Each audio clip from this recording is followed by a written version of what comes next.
We are the Meso Mamas. I am Lisa. I'm Heather. And we are here to discuss the recent chase that we were both on. Again, very close to home, April 12th, 2022, Tuesday, April 12th, 2022, in Salado, Texas. A very large EF3, 1 mile an hour away from being an EF4 at this time.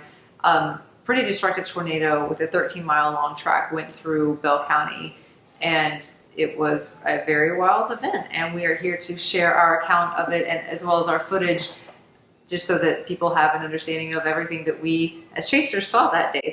So for our account of the chase, it was a very unusual day because we usually like to chase together. It was a day where we knew we were going to be separated for a good chunk of it, and I don't know about you, but it seemed like until mid-morning there wasn't really a certain trajectory of what was going to happen, and even then it seemed very uncertain. Like, how did it feel forecasting on your end?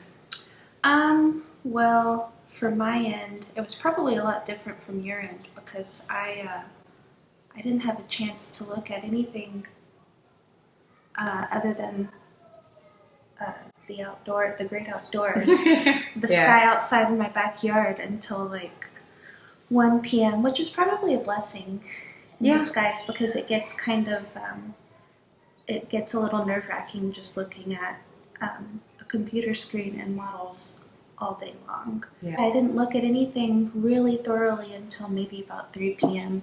And then Until 3, nice. Huh? That's until 3 p.m. It's nice because by then there was somewhat more agreement. Yeah. Somewhat. So for those who don't do any forecasting or are just watching this from an interest standpoint, we follow a lot of numerical models, the NAM, the RAP, the HRRR, the NAM3K, and all of those seem to be in slight disagreement of what was going to happen on Tuesday. And one of the biggest issues was the cap was in place, and none of the models knew exactly how that was going to turn out. There seemed to be agreement that somewhere between San Antonio and Dallas, in the Waco area, seemed to for sure going to be getting a hit. But in that general huge area, they were like, yeah, something's going to happen. And so it felt until the very last moment that you just, even looking at surface obs was the best route to go. But even then, it was just a very odd day because when we were preparing for our chase, which we'll go over on another video, the Round Rock tornado in March of 2022,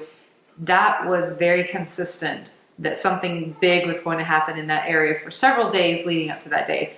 Morning of, on Tuesday, nothing seemed to be in agreement of what was going to happen.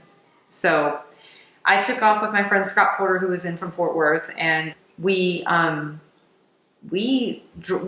tried to commit to a south target. I kept seeing something on the models that looked like there was going to be something through southwest Travis County that would move through Bastrop into Elgin area. Elgin, of course, just got hit last month with the tornado there. And I tried to commit to that target and then bailed as soon as I got down there.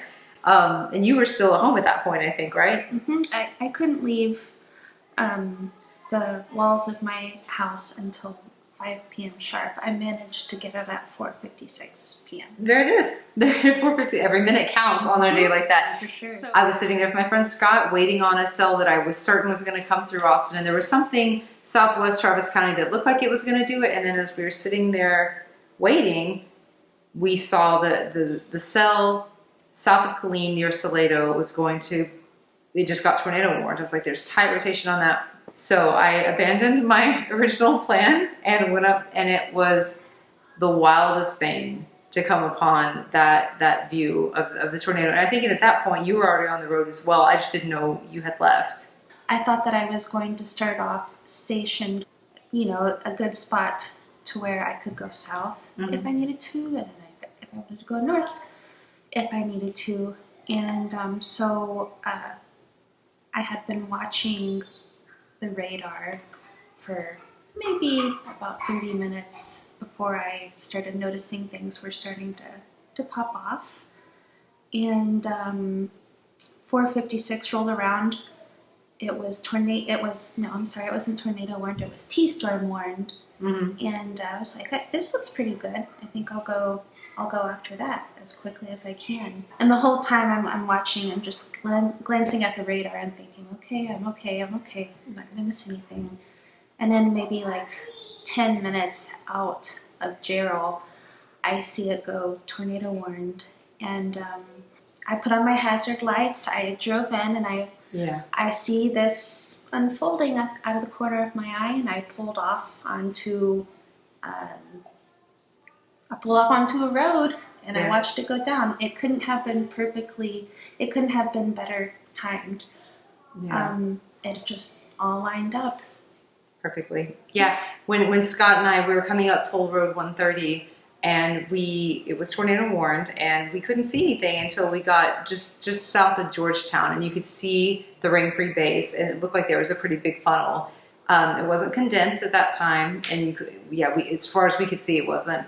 And then we kept going north on 35, and then suddenly you could just see it. It was just roiling in the background, just absolutely churning.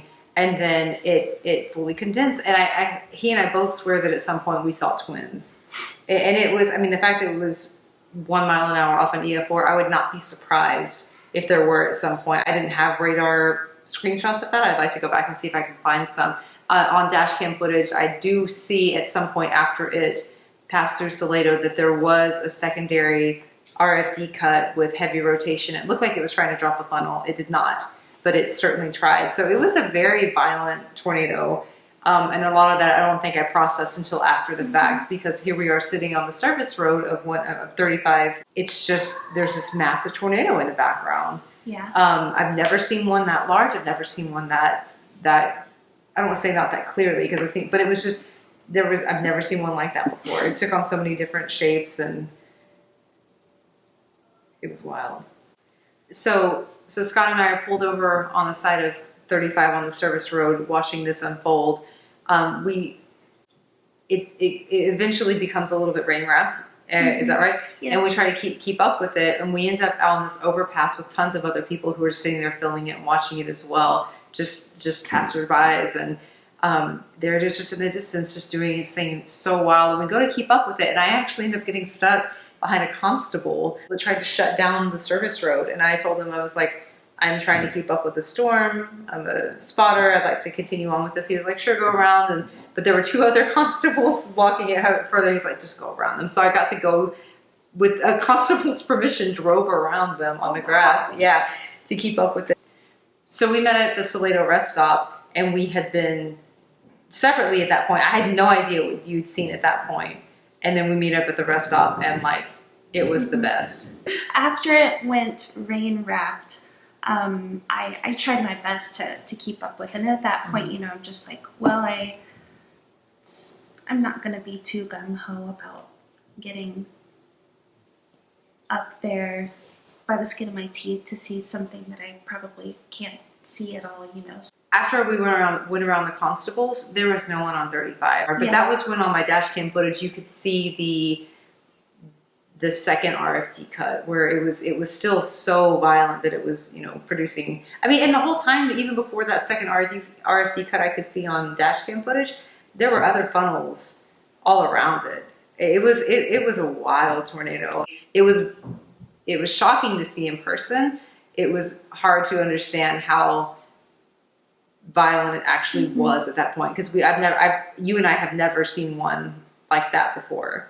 So that's a new thing for us as a team. But the footage that we saw was interesting. Lots of chasers that we know were on it as well. And then we met up with our friends afterwards. I don't know if you know this, but there's a thing with chaser community where we all have a tradition where we meet at Applebee's after a storm. So if you ever have a storm pass through your community and want to chat with people about it afterwards, there's a very good chance that we are all at an Applebee's near you. Eating good in the neighborhood. Yeah, we got to meet up with Matt Phelps after the fact, and Troy Arco as well. And my friend Scott Porter got to pick everyone's brains about it as well. And it just kind of storm chasing is very interesting, because for you and I both, this is a passion. It's awe-inspiring to see a tornado do its thing. You never like to see it do damage. We're very saddened to hear that homes were leveled and churches were destroyed and people were injured. There's just such a community around this passion of seeing Mother Nature do its thing.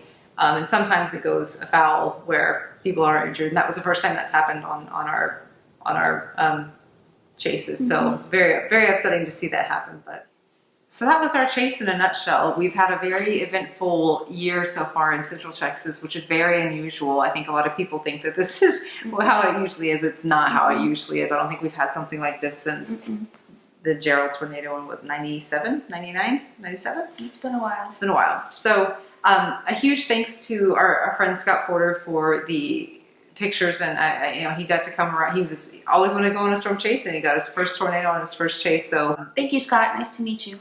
Yeah, Scott, thank you so much for all your footage and your help and assistance on dash cam footage that day as well.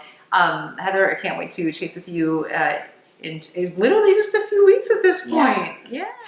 But we will be updating soon with a recap video like this for the roundabout tornado. We haven't got to do it yet, and then this one snuck up on us, and we thought, well, it was better to be more time efficient than dip back into the roundabout one, which we will do later. So thank you guys so much for all the support, all the likes and follows on Twitter. If you'd like to follow us on Twitter and you haven't yet, we are at Meso Mamas, MESOMAMAS. We look forward to bringing you more content this storm season, and we hope to see you under the meso. Safe chasing. Bye.